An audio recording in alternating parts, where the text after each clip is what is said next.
I always say that good food is not hard, and today we're going to take a look at the chicken sandwich slider.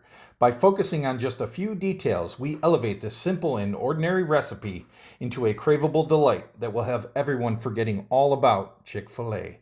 Let's get started. And we use chicken breast for these sandwiches.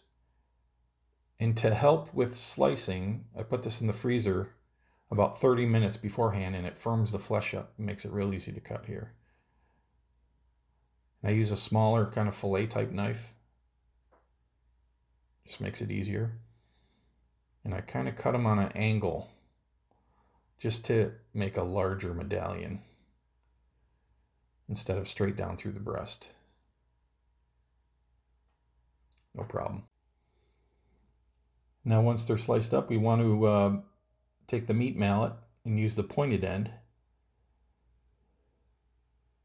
and just hit each side about 7 or 8 times. Nothing too hard, just firm strikes. We're just flattening it out and making it an even thickness. You don't need saran wrap or anything over this. There's no splattering. It's just a nice, firm strike.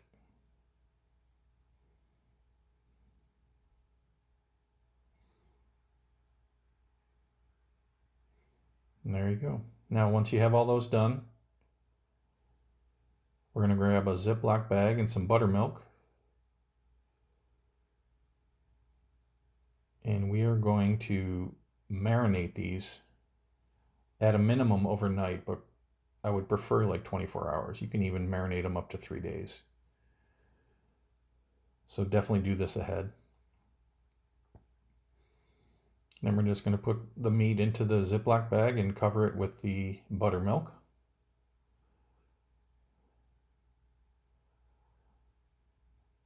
And this buttermilk adds a lot of juiciness and flavor to the chicken. I'm sure a lot of you have heard about people that marinate their fried chicken in buttermilk beforehand. It's kind of the same idea. And we want to get all the air out of the bag just to keep good contact between the meat and the buttermilk. And there you go.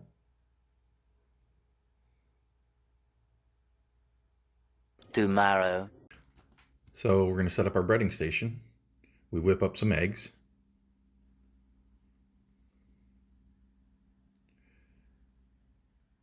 And then we're going to use the panko breadcrumbs in this recipe.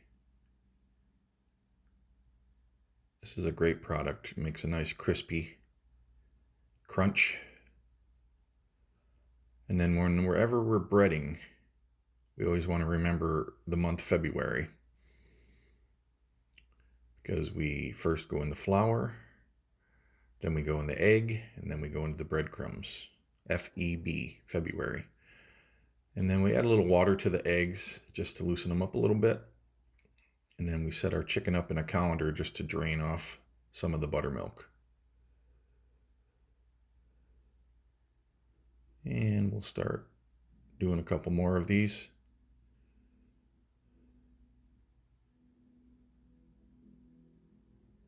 Come on, the tongs ain't working. Let's use our hands. And you definitely want to do this at least 2 or 3 hours before you're ready to fry. It just helps the coating stick to the chicken and just makes a better product. And this is critical. And you can store these up to like 2 or 3 days and they'll be fine. You can just fry them, store them in the fridge, and fry them when you're ready. There you have it.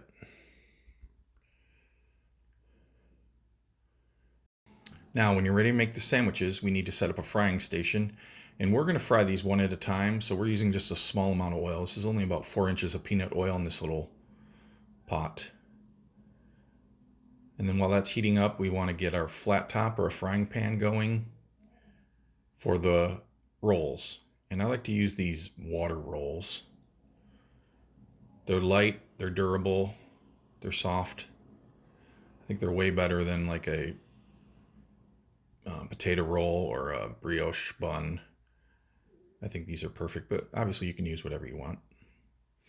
And then we liberally spread butter on the rolls, and this is critical because there's really no other sauce on the rolls, so we want to add a little moisture to the sandwich. And while that's going, our temperature of our oil should be coming up, so let's take a look. It's 370. We want to be 350 to 375 because these cook pretty fast.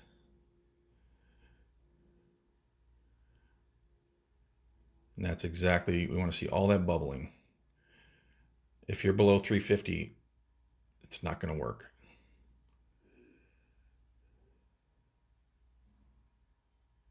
And we don't want to overcrowd this pan because it's a small pot, and we just want to keep the temperature level up.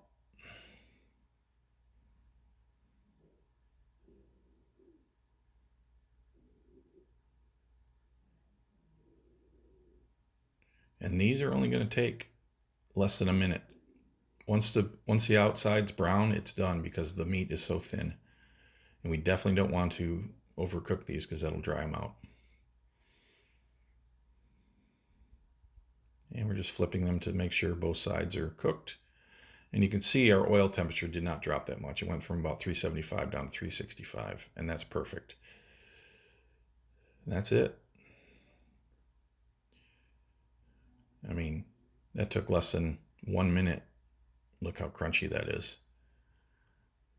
And you want to salt immediately after it comes out of the fryer. And then as those are cooking, we want to check on our buns. Got a little color on there. That's a good one there.